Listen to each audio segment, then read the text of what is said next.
1 अप्रैल से बदल जाएंगे इनकम टैक्स के नए नियम। जानिए क्या बदलेगा। नमस्कार, मैं हूं वंदना त्यागी और आप देख रहे हैं न्यूज़ 18 राजस्थान का डिजिटल चैनल।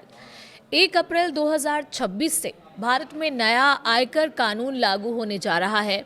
जब सरकार का नोटिफाई किया गया आयकर अधिनियम 2025 64 साल पुराने 1961 के कानून की जगह लेगा।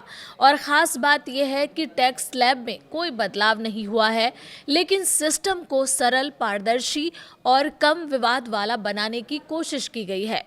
जानकारों का कहना है कि इस नए कानून के आने से टैक्स सिस्टम सरल बनेगा, अनुपालन बेहतर होगा और मुकदमेबाजी भी घटेगी। टैक्स स्लैब या दरों में कोई बदलाव नहीं हुआ है, लेकिन कई बदलाव लाए गए हैं जो सैलरीड लोगों, निवेशकों और व्यवसायियों को प्रभावित करेंगे।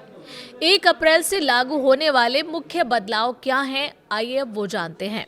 अब फाइनेंशियल ईयर और असेसमेंट ईयर की जगह सिर्फ एक ही टैक्स ईयर होगा।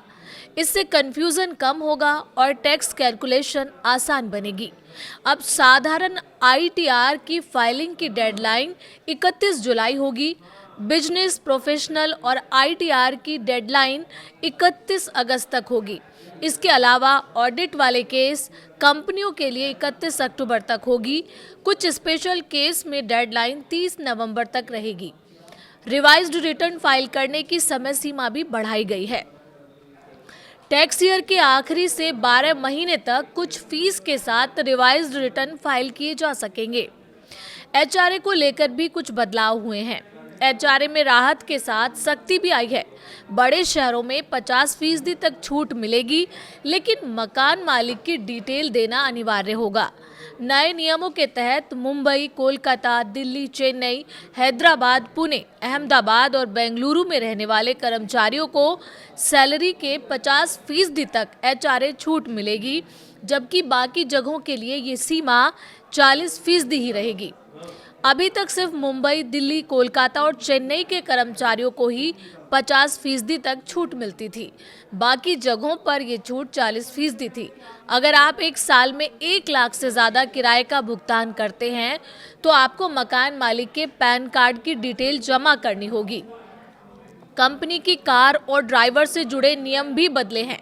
नए नियम के अनुसार कंपनी से मिले घर की टैक्स वैल्यूएशन में कमी की गई है। निजी सेक्टर के कर्मचारियों के लिए अब टैक्सेबल वैल्यू शहर की आबादी पर निर्भर करेगी। 40 लाख से ज़्यादा आबादी वाले शहर पर ये सैलरी का 10% रहेगा। 15 से 40 लाख की आबादी वाले शहर में सैलरी का 7.5% और बाकी इलाकों में सैलरी का 5% रहेगा। इससे पहले ये दरें 15% तक थी। इससे निजी कंपनी के कर्मचारियों का टैक्स घटेगा। कार के इस्तेमाल वाले नियम भी बदल गए हैं। कई कर्मचारी अगर कंपनी की कार का इस्तेमाल निजी या आधिकारिक दोनों कामों के लिए करते हैं तो 1.6 लीटर इंजन क्षमता वाली कार पर 5,000 हर महीने, इससे बड़ी कार पर 7 हर महीने टैक्सेबल वैल्यू मानी जाएगी। अगर कंपनी की तरफ से ड्राइवर मिला हुआ है तो इस वैल्यू में हर महीने 3,000 रुपये जोड़े जाएंगे। इसके अलावा कंपनी की तरफ से दिए जाने वाले गिफ्ट या वाउचर 15,000 रुपये तक टैक्स फ्री होंगे। इन सुविधाओं पर कितनी छूट है? कर्मचारियों के फ्री फूड, बेवरेज एवं छूट की सीमा को भी बढ़ा दिया गया है।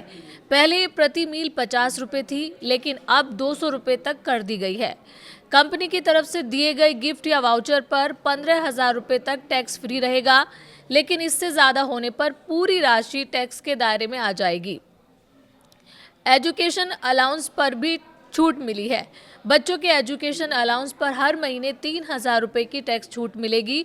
पूरे भारत में ये छूट अधिकतम 2 बच्चों की एजुकेशन पर मिलेगी। पहले ये राशि सिर्फ 100 रुपये थी। वहीं हॉस्टल अलाउंस में 9,000 रुपये प्रति महीने तक की छूट दी गई है। ये भी अधिकतम 2 बच्चों तक ही सीमित है। पहले ये राशि 300 रुपये थी। कैपिटल गेन पर स्पष्टीकरण। नई अधिसूचना में ये भी साफ किया गया है कि किसी एसेट को कितने समय तक रखा गया है, इसे कैसे तय किया जाएगा। ये निर्धारित करने में अहम है कि लाभ शॉर्ट टर्म है या लॉन्ग टर्म। अब अगर कोई सिक्योरिटी, शेयर या डिबेंचर कन्वर्ट होती है तो उसकी होल्डिंग अवधि में उस मूल निवेश या बॉन्ड की डिपॉजिट सर्टिफिकेट की अवधि भी जोड़ी जाएगी जिसे पहले रखा गया था। हालांकि इसके साथ ही रिपोर्टिंग और अनुपालन को सख्त किया गया है। 150 से ज़्यादा नए फॉर्म आएंगे और ऑडिटर्स की जिम्मेदारी भी बढ़ेगी। लेकिन एक्सपर्ट्स का मानना है कि इन बदलावों से सरकार ने टैक्स पेयर पर भरोसा दिखाया है और पूरा सिस्टम पहले से ज़्यादा आसान और भरोसेमंद बनाने की दिशा में कदम बढ़ाया गया है। तो 1 अप्रैल से बहुत सारे बदलाव होंगे और उम्मीद करते हैं इस वीडियो के ज़रिए आपको उन बदलावों के बारे में जानकारी मिली होगी। अगर आपको ये वीडियो पसंद आए तो प्लीज़ इसे लाइक करें, शेयर करें और चैनल पर नए हैं तो सब्सक्राइब भी करें।